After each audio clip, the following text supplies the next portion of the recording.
Free shipping, unbelievable discounts, bargains that sound too good to be true.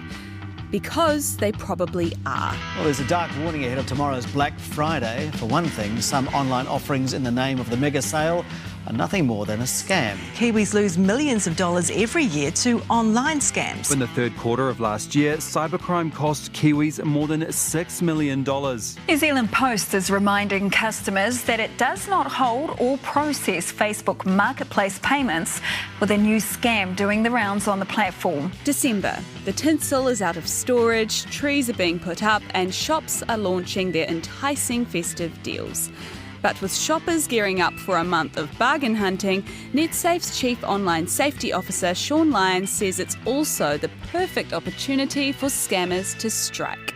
There's definitely a boost around any time when people are shopping more. So I guess we're a little bit more attuned to those conditions, and then our guards are probably slightly lowered. Scams. It's an issue that's growing year on year, and now it's no longer restricted to dodgy phone calls and texts. Some young person on a dodgy video offering cryptocurrency-related investments for people so they can have the eternal summer lifestyle, work from home and never have to work again.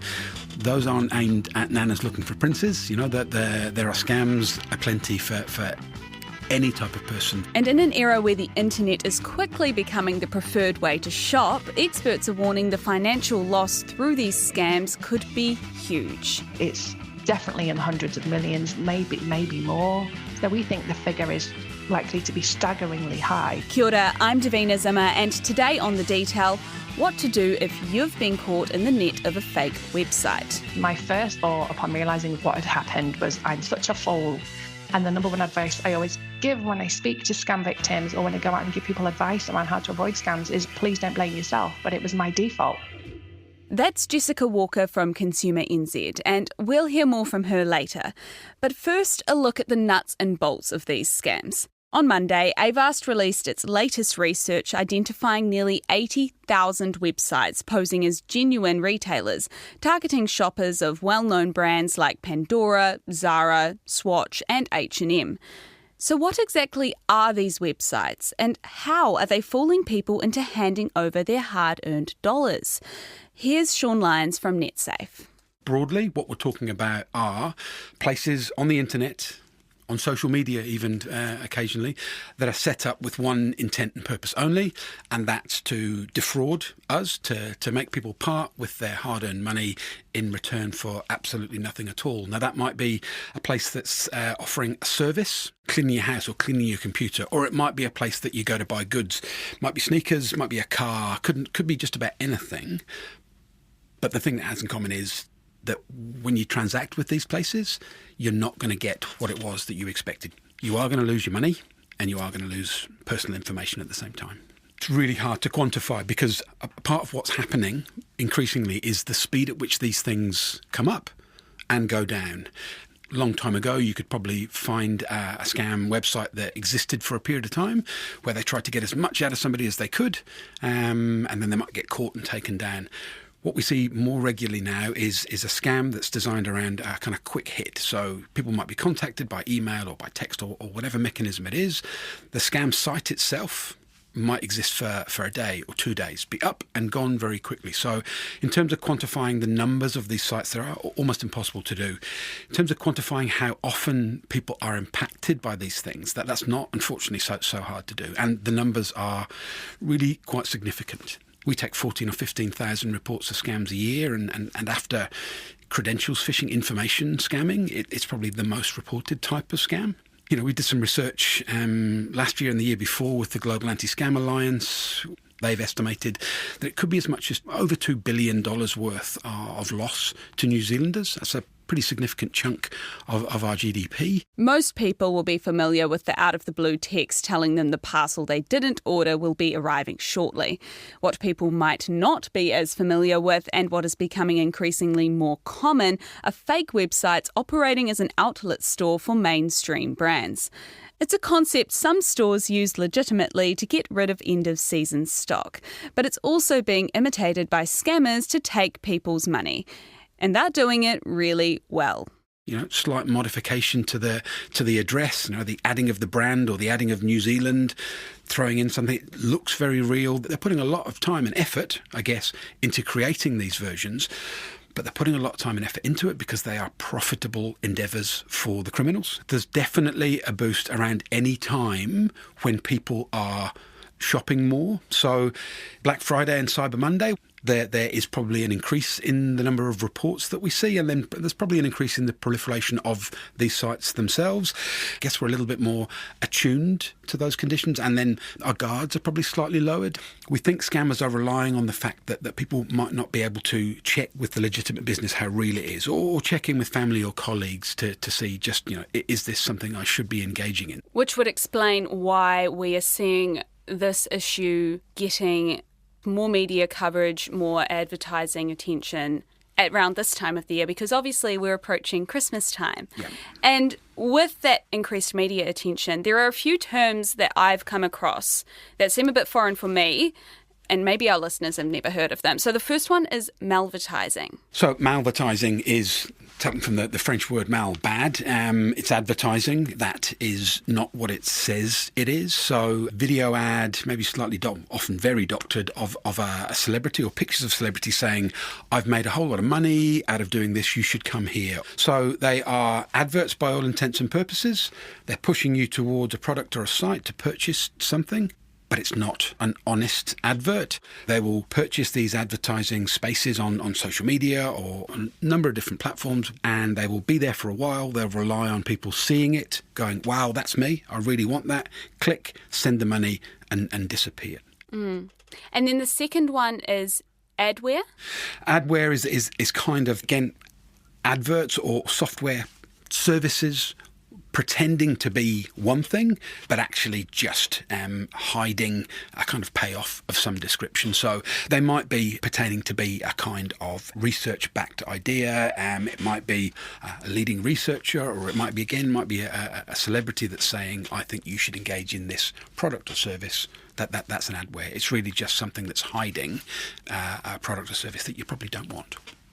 With the internet being as broad and wide-ranging as it is, you're almost questioning every single ad that you come across now. How do you distinguish which ad, which website is genuine? Yeah. What are some red flags? Yeah, red flags is an interesting concept, and they're still really important. But the kind of traditional idea of I'll spot a red flag and therefore I'll run a mile, it probably isn't as relevant as it was, say, 5 years ago. Scammers are getting a lot better at disguising their dodgy offers by using new and improved technology.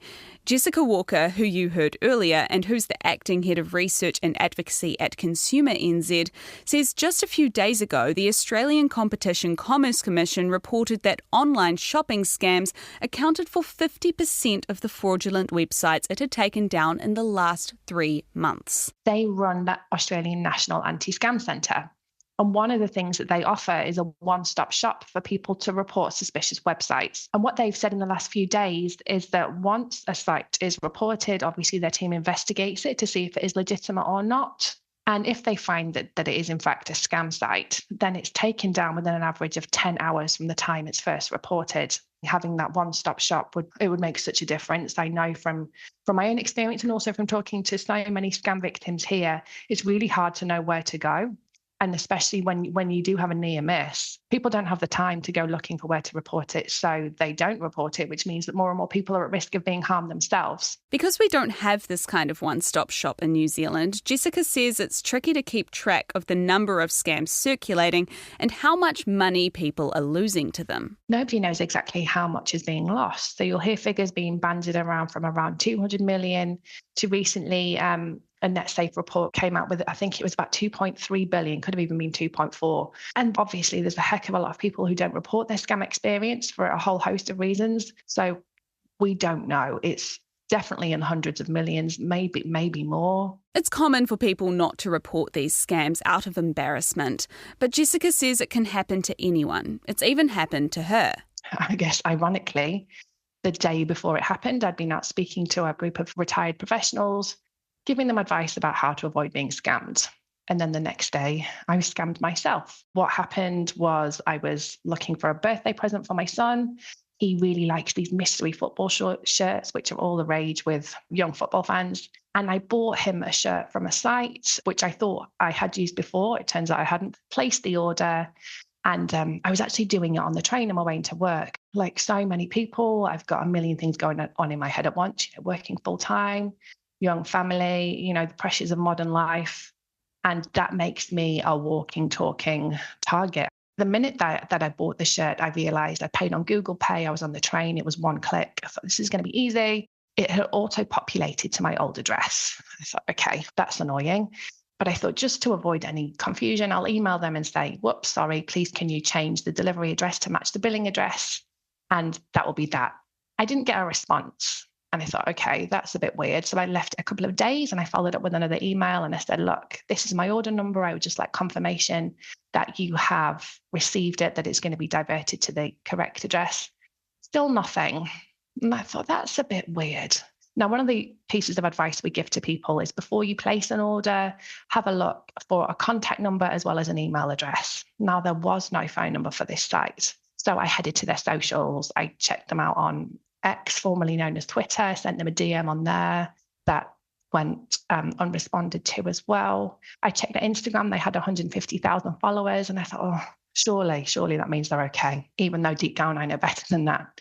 I also went back to their website and it did say that they generally responded to consumer inquiries within 48 hours. I thought, okay, this has been probably 4 days by now. The reason that I bought the shirt when I did, other than the fact I was very busy and I had forgotten to do it previously, they had a 20% off offer. And I thought, oh, that's really good. That was a significant saving. So I reasoned that with such a good offer, chances are the consumer inquiries were higher and that I would hear something soon. Anyway, another week or two passed, still nothing. So at this point, I pulled out the big guns and I emailed them from my consumer email address. And I told them that I'm leading the scams campaign. And I was concerned that I hadn't had an update on my order. But before I sent the email, I thought, you know what I should do? I should check independent reviews of this site, which normally I would do straight away. So I went to Trustpilot to see the rating of this organisation. And it had a really low rating of about 1.8%. Now, what I will caveat this with is with reviews, we're really hot here at Consumer New Zealand on telling people, of course, looking for independent reviews are important. But a lot of the time, there's no way of knowing whether the reviews are legitimate or not.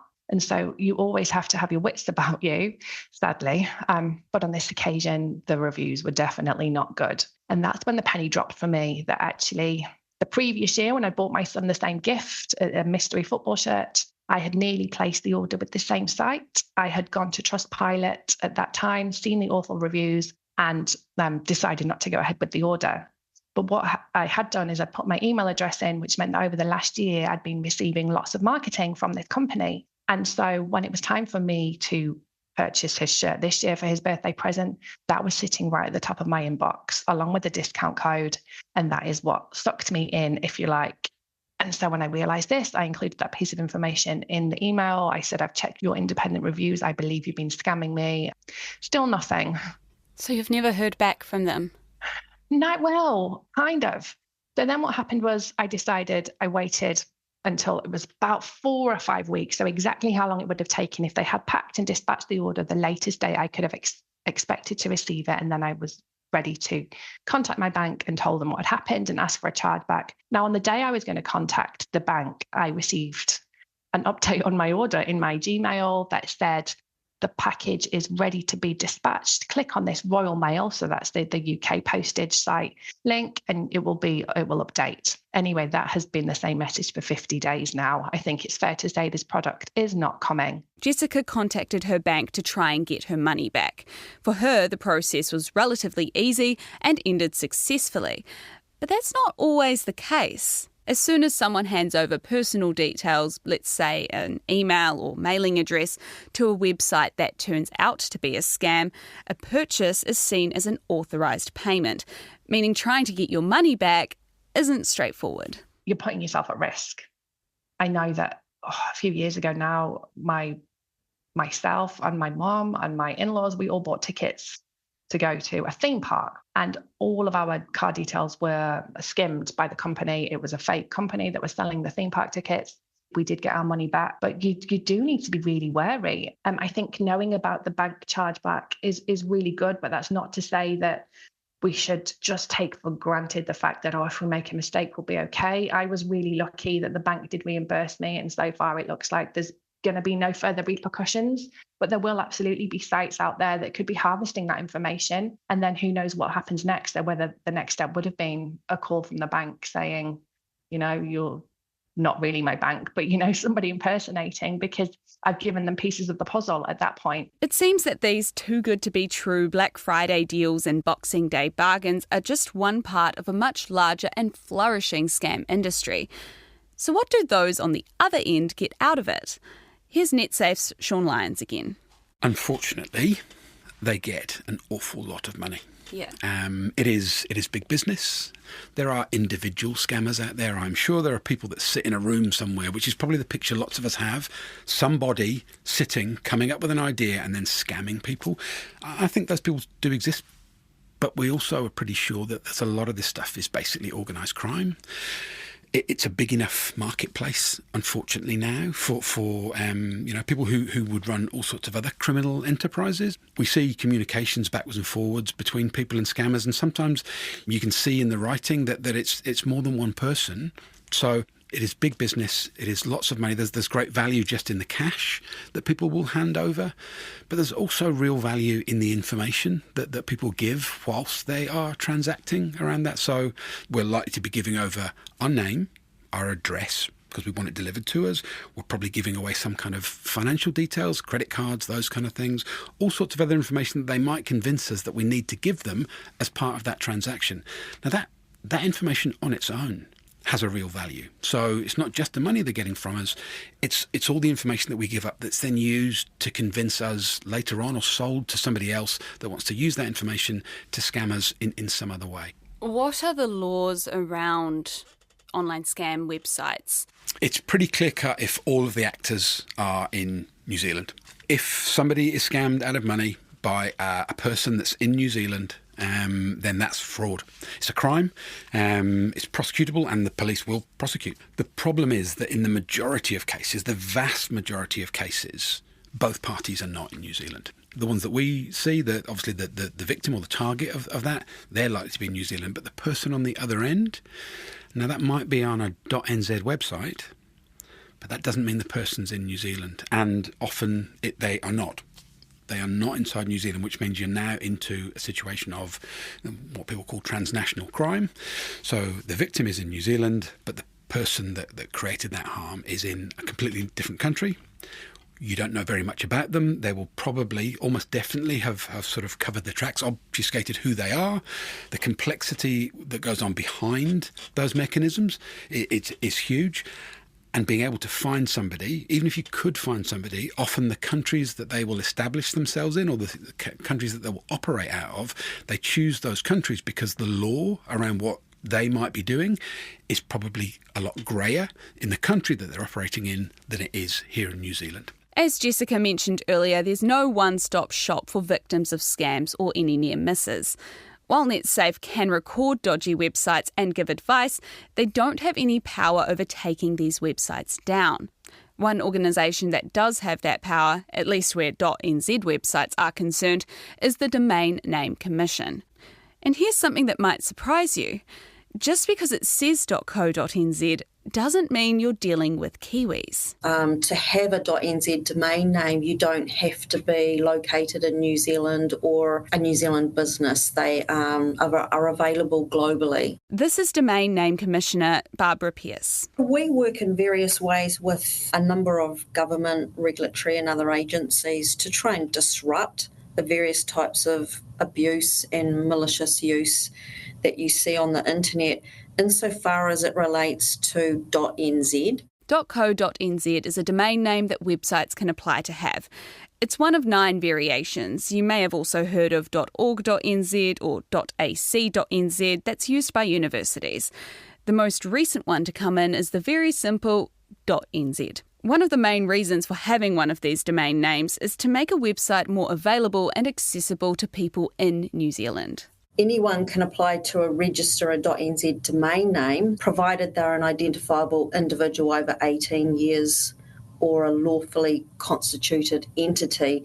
And the purpose of domain names is that it's your unique address on the internet. And instead of having a whole bunch of numbers, it's set up so that it's a name that people can easily remember and type into their browsers to find websites. It's not necessarily mean it's a New Zealand website. With online scams on the rise, many Kiwis might think a .co.nz is a pretty good signal a website is legitimate. But while online scams occur in less than 1% of websites in the .nz domain, Barbara says it's still important to check a website's credibility. Generally, they probably are New Zealanders behind them, but not necessarily. I don't know that you could link it through to form a view that it means it's less or more credible than any other. But in .nz, we have a pretty clean space, and what I mean by that is the abuse that we see is negligible compared to, say, .com. You find a lot more abuse on those GTLD linked domains and respective websites. And Barbara, obviously we're talking today in regards to a wider topic of online scam websites posing as outlets of mainstream brands, and some of them use this .co.nz end tag. Can you explain to me where you fit in to this process of identifying these scam websites and then going from there? We do get a lot of referrals come through from people who come across these. And when we do, our approach is to do what's called a data validation check. So when someone registers a .nz domain name, they need to ensure that the information they provide in the registration details is accurate and correct. That includes email addresses and phone numbers. So our data validation process will require them to respond to their contact details. If they don't do that and we can't validate that or verify their identity, then the Domain Name Commission will suspend those domain names. The impact of that is that any websites that are linked via that domain name, they won't be able to be accessed by the public. Obviously, the number of scams and the financial loss that people are facing from these scams is growing. Is the Commission looking at this and seeing this increasing issue and going, okay, well, we need to update maybe the way that we go about acquiring these .co.nz endings for websites? It's a really good question. It's growing globally. We are seeing it in .nz compared to last year and the previous year. Typically, this quarter three, coming into the Christmas period, is always got a lot more than any other time of the year. We're currently testing some automated red flagging of potentially suspicious domain names at the time of registration. A large number of people that get scammed don't take any action at all. A lot of people put it down to a bad experience and assume that nothing can be done or nothing will be done.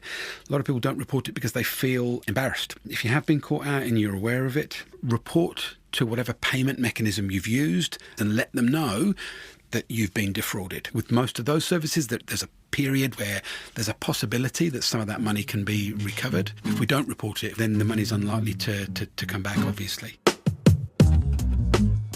That's all for this week. Thank you to Sean Lyons, Jessica Walker and Barbara Pearce. The Detail is a newsroom production supported by RNZ and New Zealand On Air.